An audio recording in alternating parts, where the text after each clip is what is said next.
दोस्तों, पत्नी गोरी मिलेंगी, काली मिलेंगी, मोटी मिलेंगी या पतली मिलेंगी, ये कुंडली से पहले ही पता चल जाता है। अभी शॉर्ट्स मैंने बनाए लेकिन उस पर बहुत डिटेल में नहीं जा सकते थे, इसलिए ये वीडियो में मैं डिटेल में आपको बता रहा हूँ। ठीक है, क्योंकि बहुत सी चीज़ें हैं वो 3 मिनट में नहीं बताई जा सकती। यहाँ पर सबसे इम्पोर्टेंट ये देखेंगे, ये आप हैं, आप अपनी, क्योंकि आप पुरुष हैं, आपको अपनी पत्नी के बारे में जानना है। और यहाँ पर एक बात और बता दूँ, अगर कोई महिला अपने पति के बारे में जानना चाहती है तो सेम चीज़ें चेक होंगी जो अभी ये बताने जा रहा हूँ। अगर आप लड़की हैं और आप अपने पति के बारे में जानना चाहती हैं तो ये आपकी कुंडली बनेगी। आपके जो 7th हाउस होगा ये स्पाउस के बारे में बताता है। ठीक है, यहाँ पर देखना क्या है, सबसे इम्पोर्टेंट पहले बताता हूँ कि आकर्षक चेहरा कैसे देखते हैं। ये जो 7th हाउस होता है ये स्पाउस के बारे में बताता है। यहाँ पर अगर शुक्र और शनि उसका अफेक्ट हो, शुक्र और शनि का अफेक्ट हो, तो फिर ऐसी स्थिति में बहुत आकर्षक चेहरा होता है। शुक्र और शनि का अफेक्ट अगर इस 7th हाउस में हो और अगर उसमें चंद्रमा भी साथ में आ जाए तो चंद्रमा चेहरे को बहुत गोरा, आकर्षक, साथ साथ में शुक्र एक ऐसा चेहरा कि जिसको पलट के देखने का मन करे, वैसा आकर्षण दे देता है। और शनि जब शुक्र के साथ में बैठता है तो नैन नक्श बहुत आकर्षक होते हैं। बहुत बार आपने देखा होगा कोई लड़का या लड़की चेहरे से बहुत गोरा या गोरी नहीं होते, फिर भी मतलब उनके चेहरे में एक अलग सा आकर्षण होता है, नैन नक्श बहुत शार्प होते हैं। तो वो शुक्र और शनि का अफेक्ट जब होता है 7th हाउस पे तो वैसा अफेक्ट चेहरे पे आ जाता है।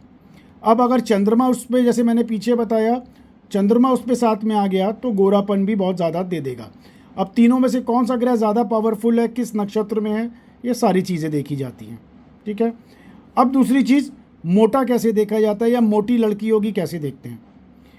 अगर यहाँ पर बृहस्पति, जुपिटर जिसको कहते हैं या गुरु जिसको कहते हैं, बृहस्पति ग्रह वसा का कारक प्लैनेट होता है। और अगर बृहस्पति पानी की राशि में, जल तत्व में अगर बैठा हो, मतलब नंबर 4 और नंबर 12, वैसे 4, 8, 12 तीनों ही जल तत्व राशियाँ होती हैं, पर 4 और 12 में सबसे ज़्यादा अफेक्ट मोटापे का होता है। और यहाँ पर अगर बृहस्पति नंबर 4 या नंबर 12 में बैठा हुआ है मीन में, तो बहुत ही मोटी लड़की, या विवाह के तुरंत बाद बहुत तेज़ी से फैट बढ़ना शुरू हो जाएगा। अमूमन पहले भी वो एक चेहरे पे थुलथुलापन होगा, पर जैसे ही विवाह होगा उसके बाद से तो थुलथुलापन मोटापे में बदल जाएगा, अगर बृहस्पति यहाँ पर नंबर 4 या नंबर 12 में बैठा हुआ हो। अब अगर वही बृहस्पति गुरु के साथ में अगर शुक्र ग्रह भी आ गया तो चेहरा बहुत आकर्षक देगा लेकिन मोटापा भी बहुत देगा। ये अब किस नंबर में है वो प्लैनेट उसके ऊपर डिपेंड करता है। ठीक है, ये मोटापे के लिए मैंने बताया। अब तीसरी चीज़, आप सोचेंगे कि गुरुजी यहाँ पर तो एक भी ग्रह नहीं बैठा है, फिर कैसे चेक करेंगे, अभी वो आगे बताने वाला हूँ आपको। ठीक है, अब बहुत कैलकुलेटिव लड़कियाँ या बहुत कैलकुलेटिव लड़के वो कैसे देखते हैं, आकर्षक भी और कैलकुलेटिव, बहुत प्रैक्टिकल।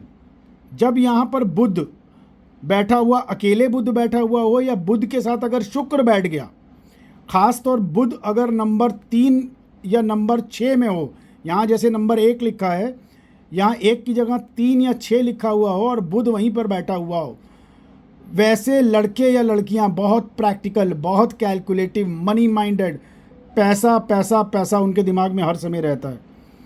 और अगर यहाँ पर उसी बुध के साथ में शुक्र बैठ गया तो ऐसे लोग टेक्निकल लाइन में चेहरा बहुत आकर्षक होगा, सुंदर भी होंगी, बहुत आकर्षक भी होंगी और तेज़ तरार प्रैक्टिकल लड़की होंगी। ठीक है, तो ये बुध और शुक्र जब साथ में बैठते हैं, और अगर उस बुध शुक्र के साथ शनि भी आके बैठ गया तो माशाअल्लाह आकर्षण के साथ साथ, मतलब जिसको कहते हैं ना कि बॉडी विद ब्रेन, तो बॉडी भी सुंदर, ब्रेन भी सुंदर, वो गज़ब का कॉम्बिनेशन होता है। क्योंकि शुक्र, जैसे मैंने पहले बताया, शुक्र शनि के साथ में अगर टच में आ गया तो वो चेहरे पे निखार अलग ही, एक फेस कट बहुत सुंदर दे देता है। अब बहुत लड़ने वाले या कह लीजिए बड़े बैड लुक्स या हार्श टेम्परामेंट कब होता है वो भी बताता हूँ, और फिर ये एग्जाम्पल कुंडली भी बताता हूँ जहाँ पर कोई भी ग्रह नहीं है। यहाँ पर जब मंगल, राहु, शनि तीनों या एक साथ विराजमान हो जाएं या मंगल राहु यहाँ पर टच में आ जाएं तो ऐसे लोगों के लुक्स ख़राब होने लगते हैं, हार्श, एग्रेसिव और जिसको कहें झगड़ालू नेचर हो जाता है। ख़ास तौर जब मंगल राहु अंगारक योग बना लें तो भी, और अगर शनि भी अगर नंबर 1 में, जैसे ये 1 है, नीच राशि में हो जाए तो बहुत ही एग्रेसिव और प्रॉब्लम दे देता है। अब मैंने बोला काला रंग कैसे देखते हैं।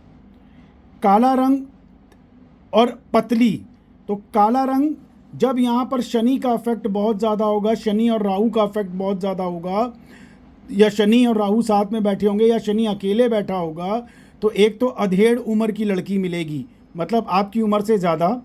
दूसरी चीज़, यहाँ पर शनि लंबाई खींचता है, शनि मंगल लंबाई खींचते हैं, लंबाई बढ़ाते हैं।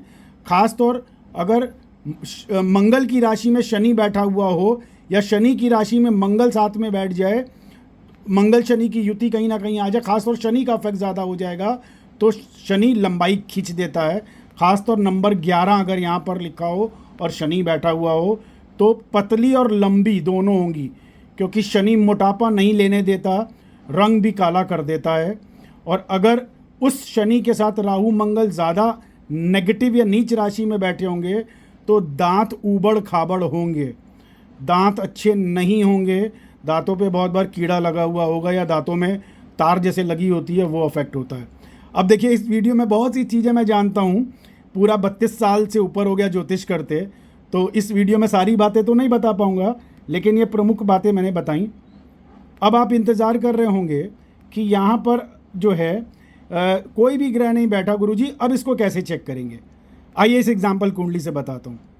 यहाँ पर देखिए नंबर 1 लिखा है, इसका मालिक मंगल यहाँ पर ऊंच का बैठा है। मंगल एक तो डोमिनेटिंग नेचर देता है इस लड़की को, ठीक है, क्योंकि मंगल ऊंच का बैठा है तो मंगल का प्रभाव, मंगल एग्रेसिव प्लैनेट है। अब डोमिनेटिंग के साथ साथ देखिए फिर वही शुक्र शनि मैंने बताया था ना, शुक्र और शनि साथ में आ गए और शनि अपनी ही राशि में बैठा है मकर में, तो नैन नक्श बहुत खूबसूरत है। इस लड़की को मैं जानता हूँ, इस परिवार को मैं जानता हूँ, बहुत ही बोल्ड लेडी, एक जिसको कहें टफ, बट चेहरा इतना आकर्षक है और लंबाई भी अच्छी खासी लिए हुए हैं। चेहरे में गजब का, मतलब बहुत गोरी नहीं है क्योंकि मंगल और शनि का इफेक्ट सांवला रंग देता है, गेहुआ कलर देता है, पर शुक्र और शनि साथ में होने से गेहुए रंग में भी चेहरे में इतना ज़्यादा आकर्षण है। और अब बात करते हैं आँखों की।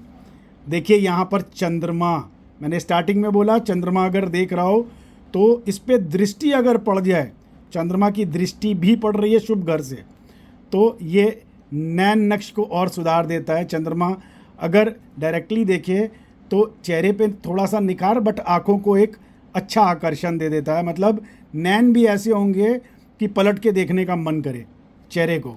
तो ये चेहरे का आकर्षण और नैनों का आकर्षण। क्लियर है दोस्तों। देखिए एग्जाम्पल कुंडली मैंने और भी रखी हुई हैं, पर ये वीडियो लंबा हो जाएगा।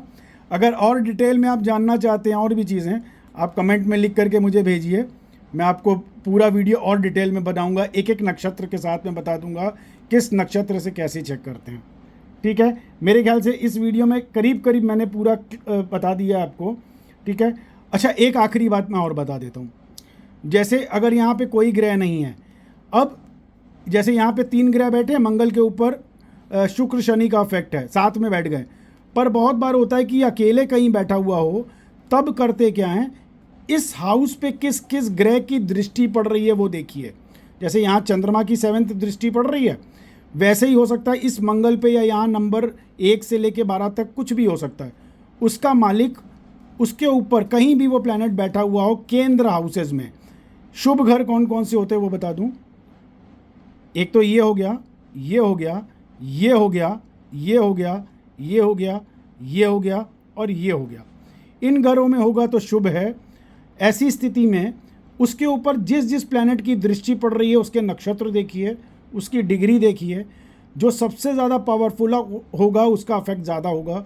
और यहाँ नंबर क्या लिखा है, जैसे एग्जाम्पल 3 नंबर लिखा हुआ है तो 3 नंबर मिथुन कहते हैं, मिथुन का मालिक बुध है, तो अगर बुध का इफेक्ट ज़्यादा तेज होगा तो बुध चेहरे को एक प्रैक्टिकल कैलकुलेटिव बनाएगा। अब उस पर जैसे जैसे दृष्टि पड़ती जाएगी उस हिसाब से चेहरे की बनावट और बॉडी का स्ट्रक्चर होगा। ठीक है दोस्तों, इस वीडियो में इतना ही। अगले वीडियो में और कुछ नई जानकारी देता हूँ आपको। तब तक के लिए नमस्कार।